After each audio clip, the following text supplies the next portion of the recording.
Yeah, he's certainly a guy who doesn't have an exceptional set of skills, let's put it that way. He's very much a thug, you know. The only way for me to do something right is by doing something bad.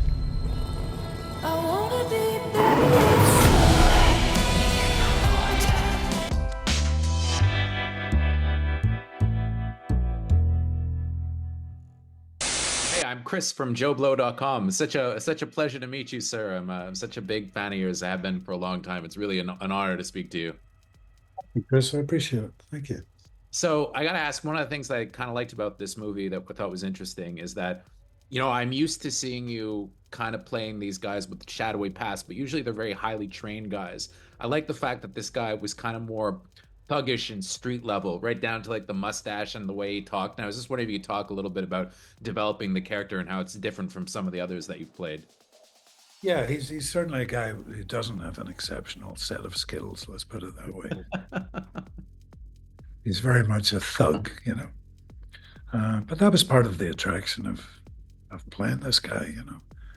Um, I have to say, certainly growing up in certain sections of Ireland and London, I met quite a few thugs over the years, you know.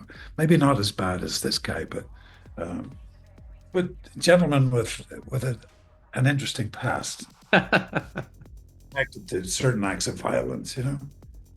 But and I was very taken with I over the years I've met a couple of ex-professional boxers who maybe are suffering from chronic traumatic encephalopathy (CTE) or just a bit punchy, you know.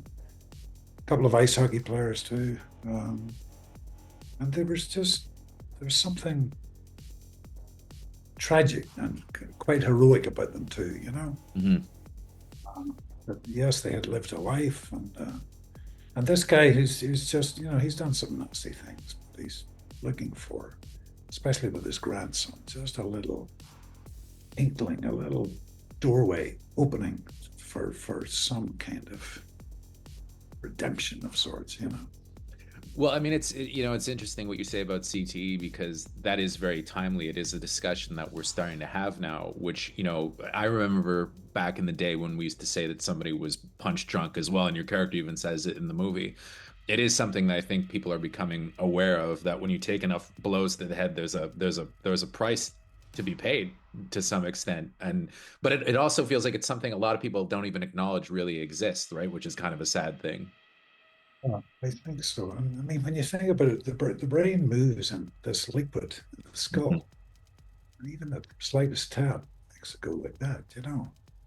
So certainly, if you're an ice hockey player, or American football player, uh, good Aaron Hernandez, Yeah, uh, yeah. they took out his brain. He died. You know, he was riddled with this chronic traumatic encephalopathy, and he did. You know, he was a murderer, and I I stress, but he did have this Yeah. disease. Um, violent fits can occur in these people, these individuals. You know, I didn't see it now, but the couple of ex-boxers I knew back in Ireland and London, but I could see where, you know, it could possibly develop. So it's good that audiences don't get comfortable with it, but at least are acknowledging it. There is a disease that you can get, you know. I also have to say I really liked a movie that you did with this director, Cold Pursuit, a couple years ago, which I thought was really underrated. So it was kind of cool to see you guys get back together again. And I was wondering what for you was that made him a great director for a movie like this, because it's a little less darkly comic than Cold Pursuit was. Yeah. Um, yeah, Hans Peter Moland, who's Norwegian. Uh, I just, I was just very comfortable with him. I kind of liked him immediately, and I think he liked me, and we just got on. There was no big, heavy intellectual discussions about the nature of a scene or whatnot. You know, we just knew what we had to do, you know. And he's very good friends and done quite a few films with Stellan Yeah. Skarsgård. adore as an actor, always have done, and so that appealed to me too, you know. But he's a good guy, Peter, and I look forward to working with him again. So, And it's crazy to me that you would, is this your first movie with Ron Perlman? Because it seems like you guys would be such a natural pairing, and it's so strange that it's never happened before.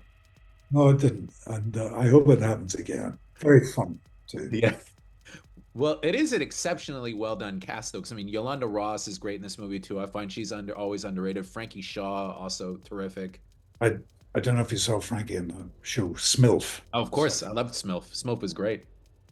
Her and Rosie O'Donnell. Yeah, yeah. Um, she's terrific talent, yeah. And Yolanda, I've known for a number of years too. She's great in the movie. She just makes the film pop with her personality. You know what I mean? I also I love seeing you also always in fisticuffs too, especially in a boxing scene, like you do kind of earlier on in the movie. And I was just wondering, can you talk a little bit about staging these scenes? Because I feel like nobody throws a punch like you do. Like, I can always tell when it's like a Liam Neeson punch. It's not every. There are great action stars that we've had in the past that are great in action scenes, but they don't throw an amazing punch. And I always thought you threw a really good punch. Chris, thank you. I'm very conscious of that when we're doing a fight scene. You know that it's got to be real. You know, I mean, the execution of it has got to look real. So I really appreciate you saying that. My last question, because I'm running out of time, just two quick comments. One, I really loved In the Land of Saints and Sinners. I thought that was a super underrated movie. I thought that was one of the best, actually, of the year that I've seen so far. I thought it was amazing. It's a great film. And I have to ask, I'm a huge, huge, huge Leslie Nielsen fan. Can you tell me anything about The Naked Gun? It's going to be very funny, Chris.